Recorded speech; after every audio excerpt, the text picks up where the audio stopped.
Elizabeth I ruled England with iron patience, sharp intelligence, and silence that frightened powerful men across Europe. She faced wars, rebellions, assassins, plagues, hunger, betrayal, and religious chaos without ever trembling before foreign armies. But one threat followed her quietly, relentlessly, breathing fear into every decision Elizabeth ever made as queen. Elizabeth I did not fear war.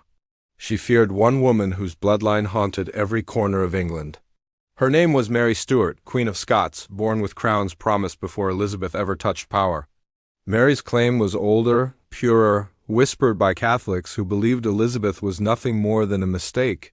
From the moment Elizabeth wore the crown, Mary became a shadow stretched across every royal chamber. Two queens, two cousins, two women bound by blood, religion, ambition, and a destiny sharpened like knives.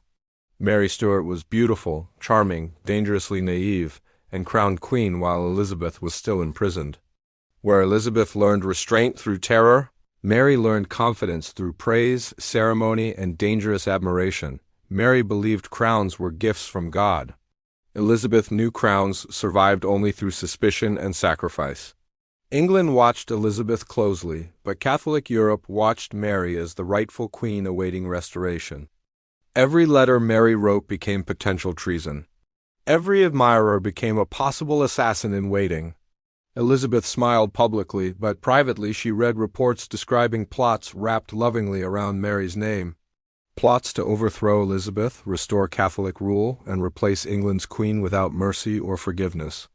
Mary became the beating heart of conspiracy, whether she intended it or not, simply by existing alive.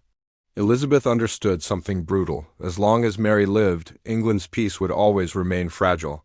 Queens rarely fight with swords. They fight with symbols, marriages, bloodlines, and whispers carried by courtiers. Mary married recklessly, choosing passion over prudence, binding herself to men unworthy of her crown. Each marriage weakened her throne, yet strengthened Elizabeth's argument that Mary was chaos incarnate. Scandal followed Mary relentlessly, murder, betrayal, whispered guilt, until Scotland itself turned against her. Forced to flee, Mary crossed into England, seeking refuge, mercy, and protection from her cousin. Elizabeth welcomed Mary politely, then quietly placed her under guarded confinement for nearly 20 years. Mary became a prisoner queen, living comfortably yet constantly watched, every movement reported, every word copied. Elizabeth hesitated endlessly, knowing execution meant spilling royal blood, a sin no monarch escaped unscarred. But conspiracies kept coming, growing bolder, fueled by Mary's existence and Catholic desperation. Foreign powers promised invasion, assassins promised loyalty, and priests promised salvation through Elizabeth's death. Elizabeth, aged, weighed down by sleepless nights, knowing mercy toward Mary endangered millions of lives. Her counsel demanded action, her conscience demanded restraint. History waited impatiently for a terrible decision. Mary wrote letters constantly, declaring innocence, pleading loyalty, denying knowledge of murderous plots. But evidence accumulated like storm clouds, darkening Elizabeth's hope for peaceful resolution forever. One letter sealed Mary's fate, decoded carefully, revealing approval for Elizabeth's assassination. Elizabeth read it silently, knowing this moment would define her reign beyond forgiveness or redemption. Executing Mary meant survival for England but damnation for Elizabeth's soul and reputation. She delayed again, seeking alternatives, hoping fate would intervene before she became executioner. But power does not forgive hesitation forever. Decisions delayed still demand payment eventually. The warrant was signed reluctantly, then rescinded, then signed again under unbearable pressure. Mary was informed calmly, dressed elegantly, accepting death with dignity Andy Elizabeth both admired and feared. On the scaffold, Mary wore crimson beneath black, signaling martyrdom to Catholic witnesses watching history. She spoke softly, prayed openly, forgave executioners, and died believing herself chosen by God. Elizabeth wept privately, furious that the execution proceeded without her final consent, blaming everyone else.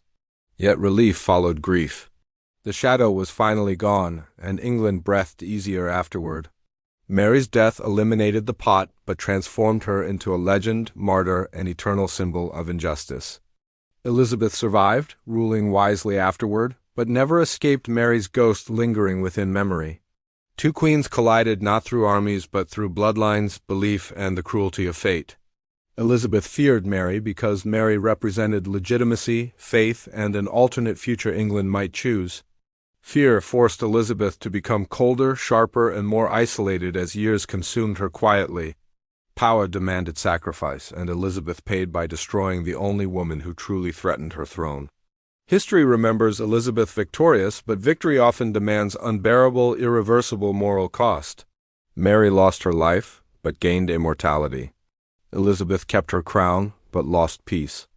Rival women shape history differently than men through survival, endurance, and decisions carved into silence. Elizabeth outlived Mary, outlasted enemies, and became a legend forged by fear and consequence. Yet every triumph carried Mary's name echoing beneath the surface of England's stability. Because sometimes the greatest enemy is not an army, but a mirror reflecting another possible self. Elizabeth feared Mary because she feared what England might choose instead of her. And this wasn't the last woman history tried to silence.